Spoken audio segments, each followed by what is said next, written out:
Today, I am sharing 7 key lessons that have positively changed my life. I'm not sharing these lessons from a mountaintop like I've got it all figured out. I'm sharing them as someone who's still learning, still growing, still stumbling sometimes, and choosing to keep going. These 7 lessons didn't come to me through a perfect 5-year plan. They came through real life, through mistakes, through seasons where I felt stuck, through prayer, through trial and error, and honestly, through just showing up. These are the things that have shaped how I grow, and I hope they'll do the same for you. Let me tell you something that I wish I knew earlier. Motivation is not the key to growth. It's not even close. I used to wait to feel motivated before I acted. If I was excited, I'd go all in. If I wasn't, I'd procrastinate. But the truth is, growth doesn't happen because you feel like it. It happens because you show up. It's not attractive, it's not flashy, but it is honest and it works. Whether it's going to the gym, growing in your faith, working on a dream, you've got to decide I'm going to keep showing up even when I'm tired, even when I don't feel like it, even when no one's watching. That's where real growth happens, in the ordinary, faithful, consistent days. So once I started being more consistent, I had this moment where I realized I'm doing a lot, but I'm not really sure where I'm headed. And that might be where you are right now. I was working really hard, but without direction. That's when I learned the value of having a plan. It doesn't have to be complicated. You don't need a color-coded spreadsheet, but you do need some sort of intentionality. If you haven't seen my episode on intentionality, I'll link it above and in the description for you. I want you to ask yourself, what am I working toward this week? What are 2 to 3 things that matter most right now? Is it getting a new job? Is it exercising more, going on more dates, saving money, or paying off debt? It's different for everybody. Pick yours.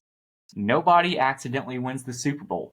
Even a rough plan helps you to wake up with clarity instead of chaos. And when your days have direction, your growth becomes intentional, not accidental. This third thing really brought me a lot of peace once I figured it out, and that is to focus on what you can control. I used to spend so much time worrying about the stuff I had zero control over. What people thought of me, how quickly something was going to happen, why someone else seemed to be succeeding faster. But that only left me frustrated, anxious, spinning my wheels, and eventually I had to let go or crash. I had to say, okay, what is mine to carry? And the answer was my attitude, my response, my work ethic, my character, my faith, everything else. Hey, that's on God. That's God's job. And if you've been feeling weighed down lately, maybe it's because you're trying to carry something that was never yours to carry in the first place. It may be hard, but ultimately letting go is going to bring you a lot of peace. It is going to set you free. Also, for the longest time, I avoided failure. Being an only child and the oldest grandchild on both sides of my family, I always felt like I had to be the example. I didn't want to get it wrong. I didn't want to look dumb. I didn't want people to think I wasn't capable of things. But all that fear did is kept me from growing. At some point, I had to shift my mindset. Failure doesn't mean I'm a failure. It just means I'm trying something that I've never tried before. I'm trying something that matters. And the truth is, failure has taught me a lot more than success ever has. Every podcast episode that flopped, and believe me, there have been a lot of them, every conversation that didn't go the way that I planned, every door that closed, it all shaped me. So, if you're failing, I just want you to know that you're in good company. Keep going, keep learning. It's a part of the process. And number 5 is to stay humble and ask questions. This one's simple, but huge. There's something really powerful about staying teachable, about saying, I don't know everything, and it's okay, I don't have to know everything. For a while, I thought asking questions made me look weak, like maybe I wasn't ready to lead, but now I realize that asking questions is actually a sign of wisdom. Some of the strongest, most grounded people I know ask a lot of questions. A quote that a leader in my life recently shared with me is, leaders are only as good as the questions they ask. Craig Rochelle. Leaders stay curious. They're always learning. They don't act like they've arrived, and because of that, they're always growing. And one small thing that I'm doing to grow in this area as we speak is I'm reading Good Leaders Ask Great Questions by John Maxwell. If you are really wanting to change your life, don't be afraid to ask questions. Lean into curiosity. Let people speak into your life. You don't have to be the smartest person in the room. You just have to be open. And the sixth thing is something that I have learned the hard way, and maybe you have too. Who you are around matters more than you think.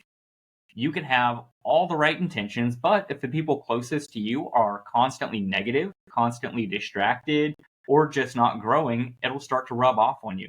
On the flip side, the right people will lift you, they'll challenge you, they'll sharpen you, and they'll support you when things get tough. You need a healthy community before the storm hits. Some of the most important growth I've ever experienced didn't come from books or podcasts or from YouTube videos. It came from being around people who believed in me and called more out of me. Take a look around and ask yourself, who am I doing life with? Are they helping me to grow, or are they holding me back? It's not about judging people. It's about protecting the space where you're becoming the person you're called to be. And if there's one thing that I've learned as I have gotten older, it's this. Your health is everything. You can be successful, you can be respected, you can be wealthy, but if your body is breaking down, if your mind is exhausted, or if you're spiritually empty, what's the point? There's an old saying that a healthy man has a million wishes. A sick man only has one. Taking care of yourself isn't selfish, it's wise, it's stewardship. You've only got one body, one mind, one soul. Take care of them. And for me, that looks like working out, eating well, sleeping better, taking mental breaks, spending time with God, laughing more. And to help with this, I have made an investment into my health. Some of you may have noticed in recent episodes that I've started wearing a bracelet on my wrist. This bracelet is actually a fitness tracker called a Whoop. It tracks everything from my sleep to my fitness activity and tells me how much stress I'm under and how much I need to rest in order to fully recover to tackle the day ahead. You can also join communities for support, accountability, and competition. I love my Whoop, and it was a really great investment into my health. I first saw a Whoop on another YouTube channel, and I thought that it was really cool, but I wasn't sure if I wanted to jump in just yet. It turns out that if you're like me, you can actually try Whoop for your first month for free using the link in the description below. If you don't like it, you can send it back after the first month completely free of charge. In life, we chase so many things trying to feel fulfilled, but often the first step is just coming back to ourselves and taking care of what really matters. What good is anything in life if we are not healthy enough to enjoy it? Here's what I want to leave you with. You don't need to master all 7 of these this week.